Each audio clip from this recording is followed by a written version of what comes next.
आज निर्णय होऊनच राहील. एकतर तुमच्या आईवडिलांना निवडा किंवा तुमच्या पत्नीला. दोन टोकावर उभा असलेल्या मुलाने नेमका कोणता तोडगा काढला असेल? चला तर ऐकूया कहाणीद्वारे. सकाळी सकाळी सुनीता स्वयंपाकघरात घाईघाईने कामे उरकण्यात गुंतली होती. गॅसवर भाजी शिजत होती, तव्यावर पराठे भाजले जात होते. तिच्या हाताची हालचाल वेगाने होत होती. तिच्या प्रत्येक कृतीत एक विचित्र अस्वस्थता जाणवत होती. शारीरिकदृष्ट्या ती इथे होती, पण तिचे मन कुठेतरी दुसरीकडेच होते. बाजूच्या खोलीत तिची सासू सुलोचनाबाई बिछाण्यावर उठून बसल्या. कुकरच्या शिट्ट्या आणि भांड्यांच्या खणखणाटाने त्यांना जाग आली. त्यांनी भिंतीवरच्या घड्याळाकडे पाहिले. अजून तर सकाळचे 6:30 वाजले होते. त्यांच्या कपाळावर हलकीशी आठी पडली. आज रविवार आहे आणि रविवारी आमच्या घरी तर 11 वाजेपर्यंत कोणी नाश्ता करत नाही. मग सून इतक्या सकाळी काय गडबड करतीये? काहीतरी कारण असावं. दुसरीकडे महेशराव आपल्या खुर्चीवर बसून वर्तमानपत्राचे पाने उलटत होते. बातम्यांमध्ये ते पूर्णपणे रममाण झाले होते. काही वेळाने सुनीता स्वयंपाकघरातील कामे उरकून खोलीत गेली, तयार झाली आणि सासू सासऱ्यांच्या खोलीत आली. तिने प्रथम सासू आणि नंतर सासऱ्यांचे पाया धरून आशीर्वाद घेतले. आई, बाबा. तिच्या आवाजात अडखळत हळुवारपणा जाणवत होता. मी आज माहेरी जाणार आहे. सुलोचनाबाईच्या भुवया ताट झाल्या आणि महेशरावांनी वर्तमानपत्र खाली ठेवले. दोघांच्याही नजरा एकदम सुनीतावर स्थिरावल्या. का? अवघा आठवडाही झाला नाही तू माहेरी जाऊन आलीस, मग आज पुन्हा काय काम आहे? सुलोचनाबाईंनी प्रश्न विचारला. आई, माझ्या आईची तब्येत बरी नाही आहे. बाबा एकटेच सगळं सांभाळतायत. जेवण तर ते कसं तरी बनवतायत, म्हणून विचार केला आज जाऊन घरची बाकी कामे सांभाळावीत. आईच्या औषधांचा आणि चाचण्यांच्या अहवालांचा पण तपास करून आणते. कोणताही प्रतिसाद आला नाही. खोलीत एका क्षणासाठी शांतता पसरली. सुनीताच्या ओठांवर काहीतरी बोलण्यासाठी हालचाल झाली, पण शब्द तोंडातच अडकले. सासू सासऱ्यांची शांतता तिला चांगलीच ठाऊक होती. ही शांतता नाराजीपेक्षा जास्त जड होती. थोडा वेळ उभे राहूनही कोणतेही उत्तर न मिळाल्याने ती अस्वस्थ होऊन म्हणाली, आई, मी नाश्ता बनवून ठेवलाय. दुपारच्या जेवणासाठीही भाजी तयार आहे. तुम्हाला काही त्रास होणार नाही. इतके बोलूनही कोणी काही बोलले नाही. शेवटी सुनीता शांतपणे आपल्या खोलीत परतली. इकडे सुलोचनाबाई आणि महेशराव एकमेकांकडे बघू लागले. आपल्याकडून मोठी चूक झाली. सुलोचनाबाईंनी थंड उसासा टाकत म्हटलं, आपण आपल्या शहरातील मुलगी सून म्हणून आणली. जेव्हा मनात येईल तेव्हा माहेरी निघून जाते. सासर म्हणजे जणू हॉटेलच झालंय. मन पटेल तेव्हा या, मन पडेल तेव्हा जा. महेशरावांनी संमती दर्शवत रागाने वर्तमानपत्र दुमडत म्हटलं, या सुनांना जितकं डोक्यावर चढवाल तितकंच त्या चढतात. तिला जाऊन अजून आठवडाही पूर्ण झाला नाही आणि पुन्हा माहेरी जायची तयारी. आज जाऊ दे. यापुढे समजावं सुनीताला. सुलोचनाबाईंच्या डोळ्यात आता रागासोबतच नाराजीही दिसू लागली. त्यांनी महेशरावांच्या बोलण्याला संमती देत म्हटलंय, खरंय तुमचं. सुनेची लगाम आवर घालावी लागेल. असं रोज माहेरी जाणं आमच्या घरी चालणार नाही. ती सून आहे की पाहुणी झालीये. 2 दिवस इथे, तिसऱ्या दिवशी तिथे. महेशराव पुढे म्हणाले, आणि तो नितीन, तोही काही बोलत नाही. कदाचित बायकोसमोर बोलायची हिंमत नाही त्याची. जोरूचा गुलाम झालाय. इकडे सुनीता आपल्या खोलीत बिछाण्यावर बसली होती. तिचे मन माहेरी रेंगाळत होतं. तिच्या गालांवर गरम अश्रू शांतपणे वाहत होते.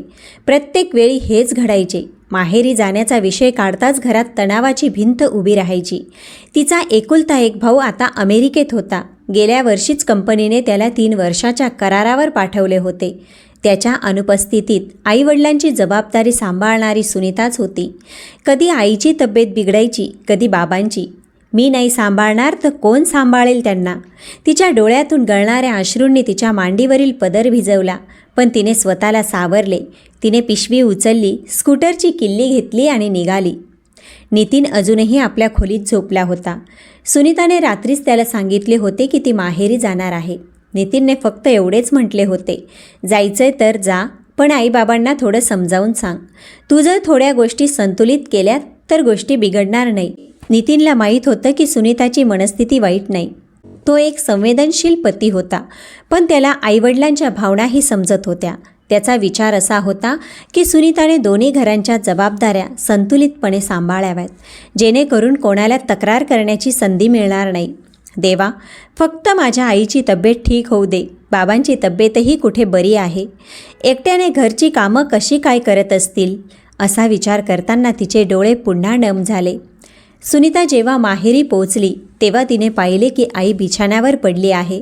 चेहरा पिवळा पडला होता, डोळ्यात थकवा उतरला होता. बाबा स्वयंपाकघरातून बाहेर येत म्हणाले, सुनीता तू आलीस? बरे झाले बाळा. बघ मी बेसनाचे थालीपीठ केले आहेत, खाऊन सांग कसं झालंय. सुनीताच्या बाबांनी तिला एक तुकडा भरवला. सुनीता म्हणाली, आई खूप छान झालंय. बाबा चला तुम्ही बसा, मी आणखी बनवते. सुनीताने प्रेमाने हसत म्हटले, अरे मी बनवेन, तुम्ही काळजी करू नका. आता मी आली आहे ना, मी सगळं सांभाळेन. तिने पर्स एका बाजूला ठेवली आणि लगेच कामाला लागली. नाश्ता उरकल्यानंतर तिने घराची अवस्था पाहिली. भांडी एका कोपऱ्यात पडली होती, काही कपडे बाल्कनीत लटकले होते, काही वॉशिंग मशीनमध्ये. फरशीवरही घाण होती. गेल्या महिन्यापासून कामवाली बाई येत नव्हती. आईची तब्येतही ठीक नव्हती. बाबांना जे जमेल ते करत होते. सुनीताने आधी घराची साफसफाई केली, भांडी घासली, कपडे धुतले, झाडू पोछा करून घर चमकवले. आईच्या औषधांची आठवण झाली. ती पर्ची घेऊन निघणार तेवढ्यात दाराची बेल वाजली. दारात नितीन, तिचा नवरा उभा होता. तू थकशील म्हणून विचार केला तुझी मदत करावी. नितीन म्हणाला, मी आता औषधं आणि चाचण्यांचा अहवाल आणायला जाणार होते. तू राहू दे, अहवाल आणि औषधं मी आणतो, नितीन म्हणाला आणि आत आला. सुनीता आणि तिच्या आईवडिलांना नितीनचा काळजी घेणारा स्वभाव खूप आवडायचा. त्याने आईबाबांची तब्येत पाणी विचारली. मेडिकल स्टोअरमधून औषधं आणि अहवाल वेळेवर आणले. काही तासातच दोघांनी मिळून घर पुन्हा सजवले. सुनीताला वाटले की माहेर पुन्हा जणू श्वास घेऊ लागले होते. संध्याकाळी तिने निरोप घेतला. आईने तिचा हात धरला आणि म्हणाली, काळजी करू नकोस, तुम्हा दोघांचे हसरे चेहरे पाहून मला बरे वाटू लागले. स्कूटर सुरू झाले. सासरी निघाले. घरी पोहोचताच त्याने झटकन म्हटले, आज तू स्वयंपाकघरात जाऊ नकोस, मी बाहेरून जेवण मागवतो. कधी कधी बाहेरचं जेवणही चालतं. सुनीताच्या चेहऱ्यावर थकवा दिसत होता, पण समाधानही होते. पण ती ड्रॉइंग रूममध्ये पोहोचताच समोर सासू सासरे बसलेले दिसले. त्यांच्या डोळ्यात चिंता किंवा सहानुभूती नव्हती, फक्त तिरक्या नजरा आणि न बोललेले प्रश्न. ती अजून आपल्या खोलीत पोचलीही नव्हती की सुलोचनाबाईच्या आवाजाने तिची पावले थांबली. आता मिळाली का तुला घरी यायची उसंत? सगळी कामं पडली आहेत, आता लवकर जेवणाची तयारी कर. शब्द बाणासारखे भोसकले. सुनीताला वाटले होते की सासू सासरे तिच्या आईच्या तब्येतीची विचारपूस करतील, पण इथे तर त्यांना फक्त स्वतःच्या चिंतेचीच पडली होती. ती डोळे खाली घालून काहीतरी बोलणार तेवढ्यात नितीनचा आवाज घुमला. आई मी जेवण ऑर्डर केलंय, आता येतच असेल. खोलीत शांतता पसरली. बाहेरचं जेवण? सुलोचनाबाई जवळजवळ चमकून म्हणाल्या, तुला काय हवंय बाळा? जशी सुनेची आई बिछाणावर पडली आहे तसं आम्हीही पडावं का? बाहेरचं जेवण खाऊन आजारी पडायचं का? नितीन शांतपणे म्हणाला, अरे नाही आई, कधी कधी चालतं. सुनीता सकाळपासून माहेरी काम करतीये, ती थकली आहे. एक दिवस बाहेरचं जेवण खाल्लं तर काही बिघडणार नाही. स्मिता शांतपणे उभी होती. सुलोचनाबाईंनी तिखट स्वरात म्हटलं, ठीक आहे, आज बाहेरचं खाऊ, पण हे रोजचं काम नको. महेशराव जे आत्तापर्यंत शांत होते ते म्हणाले, नितीन तू आपल्या बायकोची बाजू घेतोयस, पण हे रोज माहेरी पळण्याची सवय बरी नाही. सून आहे, सासरची जबाबदारी सांभाळायला हवी. 2-4 महिन्यांनी सणासुदीला गेली तर बरं वाटतं, पण हे रोज रोज. बाबा चांगल्या वाईटाची गोष्ट नाही, तिच्या आईची तब्येत खरंच बरी नाही, त्यांना सुनीताची गरज होती. नितीन म्हणाला, आता वय झालंय ना, काही ना काही लागलेलंच असतं. अशा वेळी तिच्या भावाने त्यांच्याजवळ असायला हवं होतं. तो परदेशात जाऊन बसलाय आणि इथे त्रास आम्हाला सोसावा लागतो. सुलोचनाबाई तिखटपणे म्हणाल्या. सुनीताचे मन जड झाले. आई तो फक्त 3 वर्षासाठी गेलाय, 1 वर्ष तर निघून गेलंय, आता 2च वर्ष राहिले तेही निघून जातील. ती म्हणाली, मग काय, तोपर्यंत तू हेच करणार आहेस का? सुलोचनाबाईंनी टोमणा मारला. सुनीताने उत्तर देण्याचा प्रयत्न केला, आई माझ्या आईची तब्येत. पण तिचा आवाज कमकुवत झाला. नितीनने तिचा खांदा हलकेच दाबला आणि इशाऱ्याने गप्प राहायला सांगितलं. तेवढ्यात दाराची बेल वाजली. जेवण आले होते. नितीनने टेबलावर जेवण लावले आणि सुनीताला म्हणाला, तू हातपाय धुवून ये, मी ताटं लावतो. सुनीता हसली, पण तिच्या डोळ्यात पाणी होते. जेवणानंतर दोघे खोलीत आले. तेव्हा नितीन सुनीताजवळ बसला. सुनीता आईबाबांच्या बोलण्याचं मनाला लावून घेऊ नकोस, ते फक्त जुन्या विचारांचे आहेत ग. नितीन, मी प्रयत्न करते. सुनीताचा आवाज भरून आला. पण माझी आई आजारी आहे, बाबा एकटे आहेत, मी त्यांना कसं सोडू? आणि इथे तर माझ्या श्वासावरही प्रश्न उपस्थित होतात. नितीनने तिचा हात धरला. मी आहे ना, हळूहळू सगळं ठीक होईल. दुसऱ्या दिवशी सकाळी सुलोचनाबाई आणि महेशराव लॉबीत सोफ्यावर बसून TV पाहत होते. सुनीता स्वयंपाकघरात नाश्ता तयार करत होती. नितीन ऑफिसच्या बॅगेत फायली कोंबत घड्याळाकडे पाहत होता. सुनीता, मी निघतोय ग, त्याने स्वयंपाकघराकडे हाक मारली. हो, नाश्ता टेबलावर ठेवलाय, तिने उत्तर दिले. पण तिचे मन कुठेतरी दुसरीकडेच होते. तिच्या आईची तब्येत अजूनही पूर्ण बरी नव्हती आणि कामवाली बाई नसल्याने घरची कामे बाबांच्या खांद्यावर होती. तिने काहीतरी विचार केला आणि माहेरील शेजारी राहणाऱ्या काकूंची आठवण झाली. तिने फटाफट फोन उचलला आणि त्यांचा नंबर लावला. हो सुनीता, बोल बाळा, सगळं ठीक आहे ना? काकूंच्या प्रेमळ आवाजाने सुनीताला थोडे बरे वाटले. हो काकू, फक्त आईच्या तब्येतीची काळजी आहे आणि कामवाली बाई येत नाही आहे. तुम्ही कोणी विश्वासू बाई मिळवून देऊ शकाल का? सुनीता म्हणाली. अरे बाळा, ही तर छोटीशी गोष्ट आहे. काकू हसत म्हणाल्या. मी बघते, तू काळजी करू नकोस. सुनीताने फोन ठेवला आणि नाश्ता टेबलावर लावला. सुलोचनाबाई आणि महेशराव शांतपणे जेवायला बसले. त्यांच्या शांततेत कालच्या नाराजीचा हलकासा वास होता. पण सुनीताने त्याकडे दुर्लक्ष केले. ती आपल्या विचारात गडली होती. दुपारचे जेवण उरकल्यानंतर सुनीताला बाजारात जायचं होतं. घरच्या भाज्या संपल्या होत्या आणि इतर काही सामानही घ्यायचे होते. तिने विचार केला की सगळी कामे एकदम उरकून टाकावीत. बाजारात दुकानदारांशी भाव कमी करत तिने घाईघाईने सामान घेतले. ती भाजीच्या दुकानाकडे निघाली तेवढ्यात काकूंचा फोन आला. सुनीता, मी एका बाईशी बोलले आहे. काकूंच्या आवाजात उत्साह होता. ती मन लावून काम करते आणि प्रामाणिकही आहे. तू एकदा येऊन तिला सगळं काम समजावून सांग. काकू, तुमचे खूप खूप आभार. सुनीताच्या आवाजात दिलासा होता. मी आता येते. सासू सासऱ्यांना सांगण्याचा अर्थ म्हणजे त्यांचे टोमणे ऐकणे. मग काय माहीत ते जाऊ देतील की नाही. म्हणून तिने नितीनला फोन केला. नितीन, मी थोड्या वेळासाठी माहेरी जाणार आहे. आईच्या घरासाठी कामवाल्या बाईचा बंदोबस्त केला आहे. तिला काम समजवायला जाणार आहे. ठीक आहे सुनीता, नितीन म्हणाला. माहेरी पोहोचून तिने नवीन बाई नीतूला सगळी कामे समजावून सांगितली. नीतू, आईची तब्येत ठीक नाही, त्यामुळे जेवण हलके बनवायचे. भांडी रोज 2दा धुवायची, कपडेही वेळेवर धुवायचे. नीतूने मान डोलावली. हो दीदी, सगळं समजलं. सुनीताने आईबाबांशी नीतूचा पगार आणि वेळ ठरवली. मग ती पुन्हा बाजारात भाजी घ्यायला गेली. भाजी घेताना संध्याकाळ झाली होती. घरी परतताना रस्त्यावरील वाहतूक अडथळ्याने तिला आणखी उशीर झाला. इकडे नितीन ऑफिसमधून घरी परतला होता. नितीन, बाळा, ही सुनीता कुठे राहिली? अजून आली नाही आणि फोनही लागत नाही, सुलोचनाबाईंनी तक्रारीच्या सुरात म्हटले. नितीनने फोन तपासला आणि म्हणाला. आई, फोन कदाचित बंद झाला असेल. तशी तिच्याशी बोलणं झालं होतं. ती म्हणाली होती की माहेरी थोडं काम आहे, आता येतच असेल. इथे आम्ही चहासाठी बसलोय आणि ती काय माहीत हा रोजचा ड्रामा कधी बंद होणार, सुलोचनाबाई म्हणाल्या. तेवढ्यात दार उघडले आणि सुनीता आत आली. हातात भाज्यांची पिशवी होती, चेहरा थकव्याने भरलेला. सुलोचनाबाईंनी तिला पाहताच म्हटले. काय सुनीता, इथून तर भाजी आणायला निघाली होतीस आणि माहेरी गेली होतीस का? सुनीताने पिशवी स्वयंपाकघरात ठेवली आणि शांतपणे उत्तर दिले. आई, थोडं काम होतं. माहेरी कामासाठी बाईचा बंदोबस्त करायचा होता. तिथे शेजारी काकू राहतात ना, त्यांनी बाई शोधून दिली. आता मला वारंवार जावं लागणार नाही. हे ऐकताच सुलोचनाबाई आणि महेशरावांच्या चेहऱ्यावर समाधान पसरले. हेच तर त्यांना हवे होते. सुलोचनाबाईंनी मान डोलावली आणि म्हणाल्या. बरं, हे बरं केलंस. जा आता सगळ्यांसाठी चहा बनव आणि हो, सकाळची भांडीही पडली आहेत. कामवाली आली नव्हती, तीही धुवून टाक. त्या पुढे म्हणाल्या. थकलेली सुनीता शांतपणे स्वयंपाकघरात गेली. नितीनही हातपाय धुवून स्वयंपाकघरात आला. तू भांडी धुतेस तोवर मी चहा बनवतो, एकत्र बसून पिऊ, तो म्हणाला. तुम्ही ऑफिसमधून आता आलात, सुनीता म्हणाली. नाही, आज चहा माझ्या हातचाच होणार. घाबरू नकोस, साखरेऐवजी मीठ टाकणार नाही, नितीन म्हणाला. दोघेही खळखळून हसले. हळूहळू दिवस निघू लागले. आता सुनीताच्या आईची तब्येत थोडी सुधारली, त्यामुळे तिची काळजी काहीशी कमी झाली.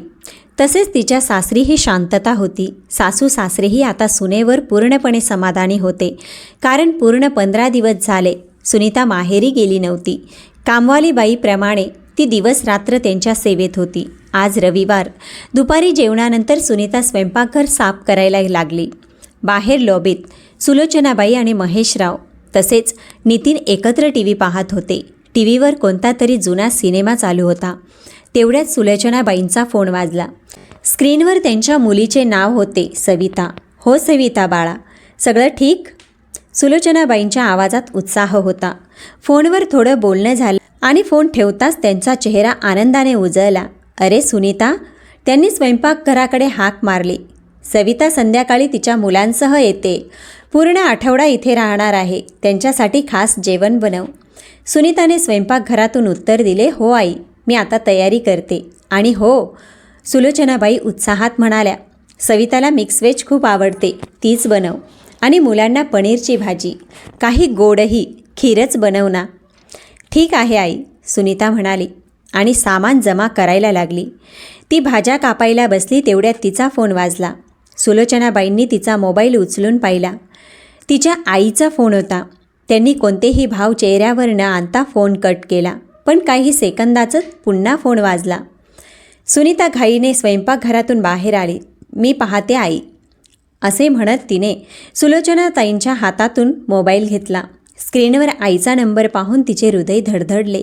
तिने फोन उचलला. हो आई, सगळं ठीक आहे ना? सुनीता म्हणाली. सुनीता बाळा, आईचा आवाज भीतीने थरथरत होता. तुझ्या बाबांचा खोकला थांबायचं नाव घेत नाहीये. मी डॉक्टरांना फोन केलाय. सुनीता घामाने भिजली. तिचा चेहरा पांढरा पडला. नितीनने तिची अवस्था पाहिली आणि लगेच तिच्याजवळ आला. काय झालं सुनीता? आईचा फोन होता. तिचा आवाज भीतीने भरला होता. बाबांचा खोकला खूप वाढलाय. त्यांची अवस्था बिघडली आहे. त्यांना दम्याचा त्रास आहे. कदाचित अस्थमाचा अटॅक आलाय. आईने डॉक्टरांना बोलवलंय, पण मला आता जावं लागेल. हे ऐकताच सुलोचनाबाई आणि महेशराव एकमेकांकडे आश्चर्याने पाहू लागले. सुनीताने नितीनकडे पाहिले आणि म्हणाली, रात्रीचं जेवण आपण बाहेरून मागवू, पण आता मला जाणं खूप गरजेचं आहे. सुलोचनाबाईंनी भुवया उंचावत तिखटपणे म्हटलं, आत्तापर्यंत तुझी आई आजारी होती, आता बाबा आजारी. मला तर समजत नाही, हा तमाशा कधी संपणार? नितीनने मध्ये टोकत म्हटले, आई, कृपा करून आता या गोष्टी बोलू नकोस. सुनीताच्या बाबांची तब्येत गंभीर आहे. महेशरावांनी रागाने टी व्हीचा रिमोट सोप्यावर आपटला आणि म्हणाले, आता का नाही? जी गोष्ट आहे ती आता बोलू. खूप झालं हे सगळं. सुलोचनाबाईंनी सुनीताकडे पाहत म्हटलं, सुनीता, तुझ्या आईने डॉक्टरांना बोलवलंय ना? ते उपचारही करतील. मग तुला तिथे जायची काय गरज? माहेरापेक्षा आता सासरकडे लक्ष दे. लहान सहान गोष्टींवर तिथे जाणं चुकीचं आहे. तुझ्या आईबाबांनी तुझं लग्न करून तुला इथे पाठवलंय. आता तुझं घर तिथे नाही, हे तुझं घर आहे.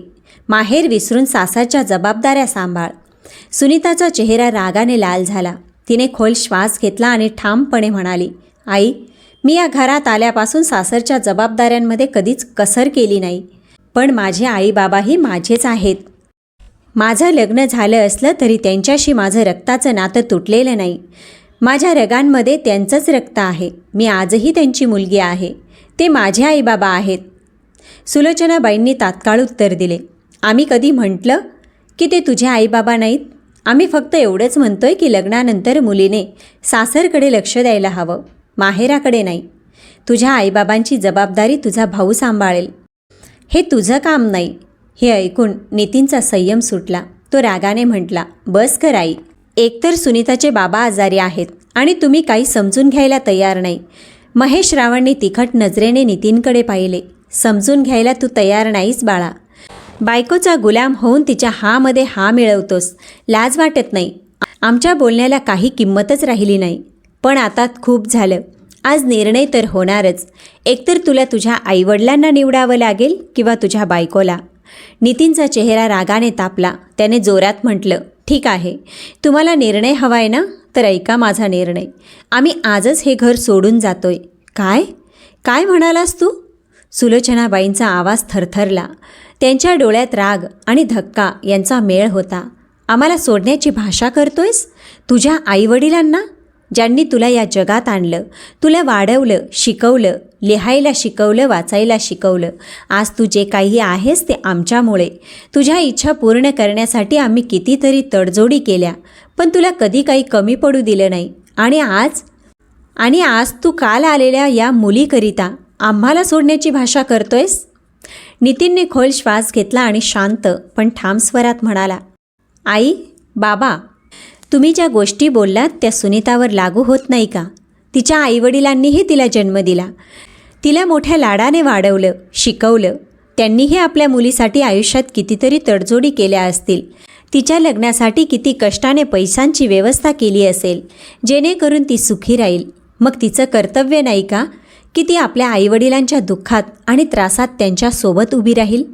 आईवडील तर आईवडीलच असतात, मग ते माझे असोत की सुनीताचे. आईवडिलांप्रती कर्तव्य निभावत असताना भेदभाव कसला?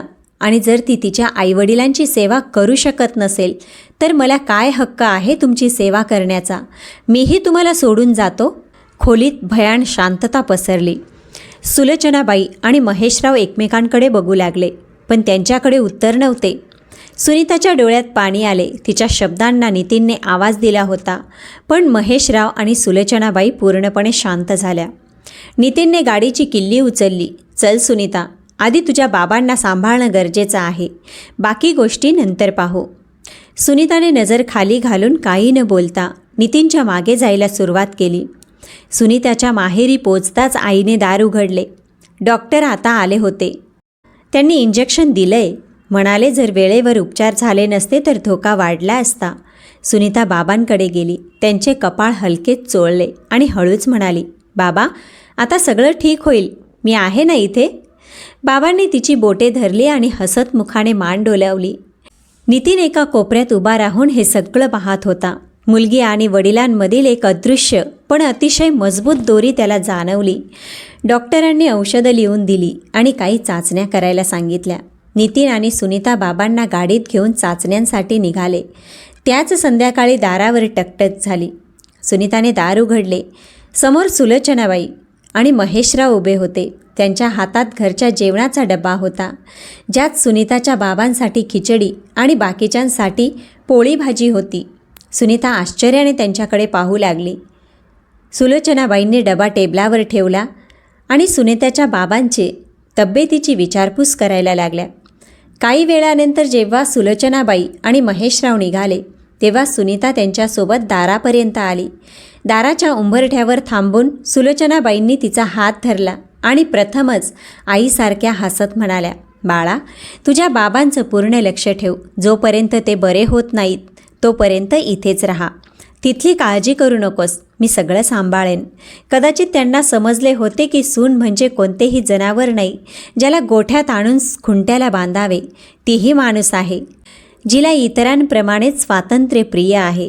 सुनीता थक्क झाली. तिला काही बोलायचे होते, पण शब्द सापडले नाही. डोळे भरून तिने नम्रपणे सासू सासऱ्यांचे पाय धरले आणि आत आली. सगळ्यांनी मिळून डब्यातील जेवण काढून एकत्र जेवण केले. नितीन त्या रात्री परतला होता, पण 2 दिवसानंतर जेव्हा सुनीता माहेराहून सासरी परतली तेव्हा घराचं वातावरण काहीसं बदललेलं वाटलं. आता घरातील वातावरण आधी इतके जड नव्हते. ज्या सासू सासऱ्यांच्या प्रत्येक बोलण्यात कटुता असायची, त्यांच्या बोलण्यात आता ममता आणि प्रेमाचा गोडवा मिसळला होता. घर तेच होते, लोकही तेच होते, फक्त विचारांचा दृष्टिकोन बदलला होता. आता प्रत्येक गोष्टीत सुनेची आज्ञा दिली जात नव्हती, तर तिची मते विचारली जाऊ लागली. ती आता सून बनून सासरच्या सगळ्या जबाबदाऱ्या निभावत होती, पण कठीण परिस्थितीत ती तात्काळ आपल्या आईवडिलांकडे जाऊन त्यांचा आधार बनायची, कारण सून असण्याबरोबरच ती एक मुलगीही होती. प्रेक्षक मित्रांनो, तुम्हाला ही कथा कशी वाटली कॉमेंट करून नक्की सांगा. आणि जर का कथा आवडली असेल तर व्हिडिओला लाईक करा, चॅनलला सबस्क्राईब करा. तसेच ओम नमः शिवाय लिहायला अजिबात विसरू नका. चला तर भेटूया पुढच्या व्हिडिओत.